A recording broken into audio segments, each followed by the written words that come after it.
ਅੱਗੇ ਵਧਦੇ ਹਾਂ ਤਾਂ ਹਰਸ਼ ਮਹਾਜਨ ਜਿਨ੍ਹਾਂ ਨੇ ਹਿਮਾਚਲ ਦੇ ਵਿੱਚ ਰਾਜ ਸਭਾ ਦੇ ਲਈ ਇਲੈਕਟ ਕੀਤਾ ਗਿਆ बीजेपी पार्टी ਤੋਂ ਨੇ ਸਾਡੀ ਸਹਿਯੋਗੀ ਸਮੀक्षा ਰਾਣਾ ਉਹਨਾਂ ਦੇ ਨਾਲ ਮੌਜੂਦ ਨੇ ਸਿੱਧਾ ਲੈ ਚੱਲਦੇ ਹਾਂ।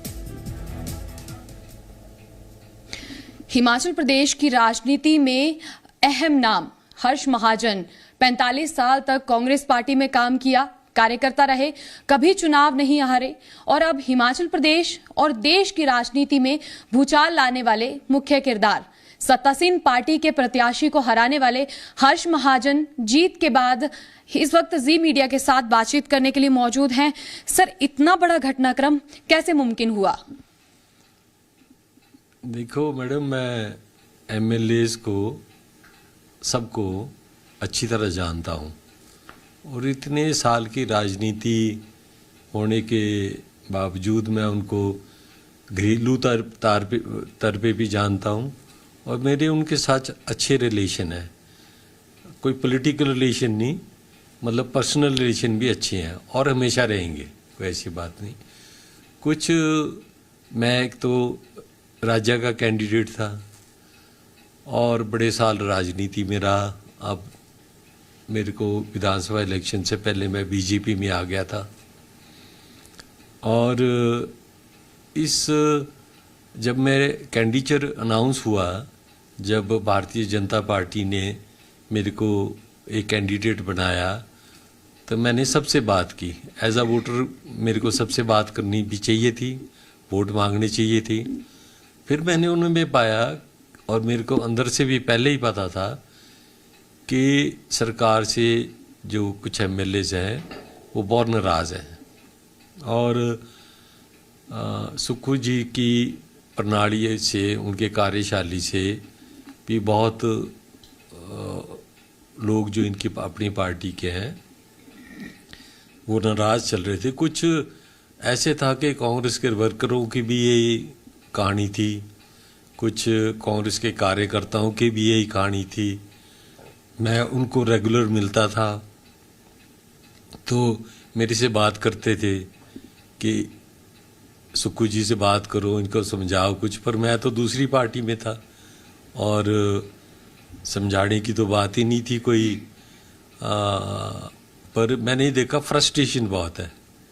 बस वो जो फ्रस्ट्रेशन थी ना, डिसकंटेंटमेंट थी सुक्खू जी के साथ, वही मेरे काम आई और मैंने अर्नेस्टली उनसे प्रार्थना की और ये पाया कि कुछ लोग जो हैं वो किसी भी हद तक जाने को तैयार हैं कि सुक्खू जी से छुटकारा पाने के लिए। आपने अपना आधा जीवन कांग्रेस पार्टी को मजबूत करने में लगा दिया।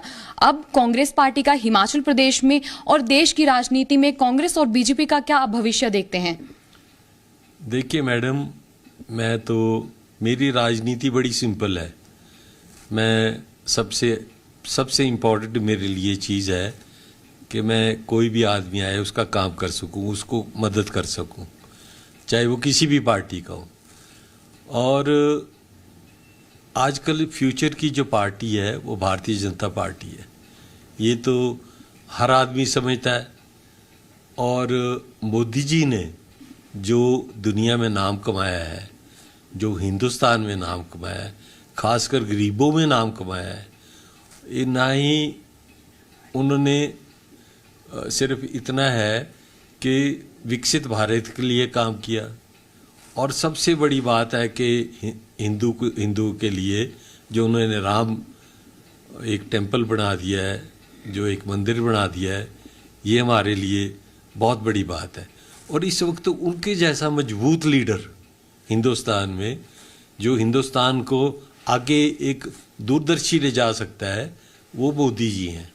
और ये हमें अच्छी तरह समझ लेना चाहिए कि मोदी जी के होते हुए ये हमारा देश सुरक्षित है। हमारा देश सुरक्षित ही नहीं बल्कि एक इंटरनेशनल लेवल की ऊंचाइयों पे पहुंच गया है।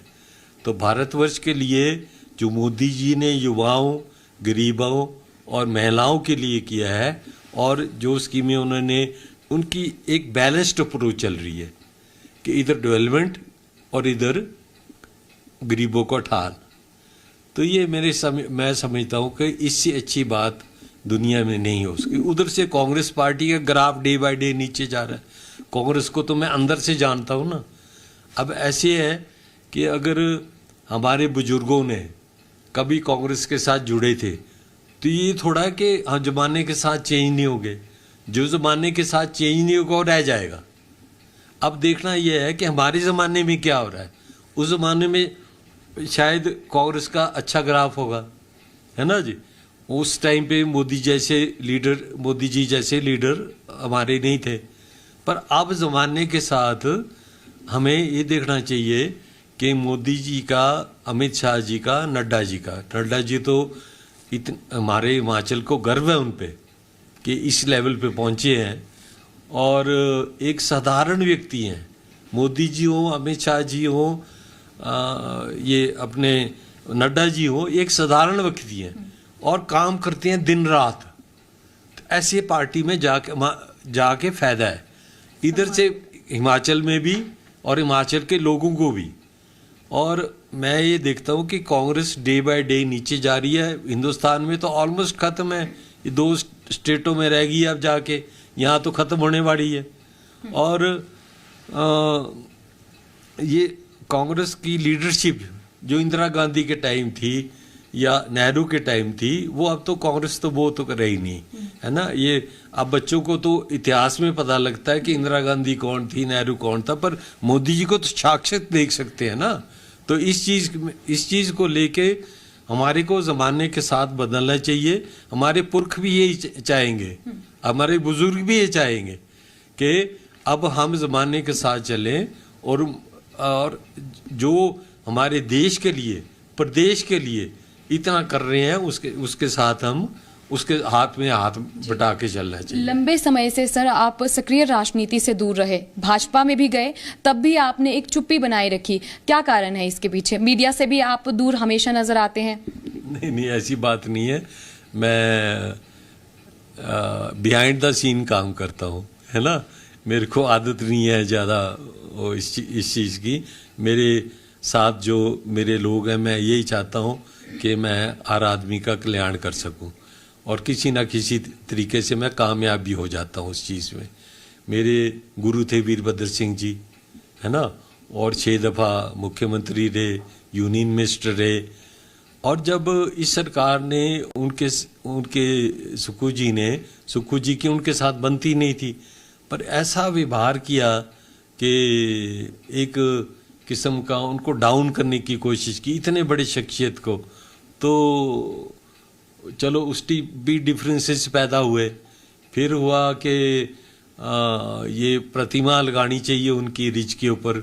ये तो अगर हमारे हिमाचल को, भारतवर्ष में वीरभद्र सिंह जी सबसे बड़े जननायक थे।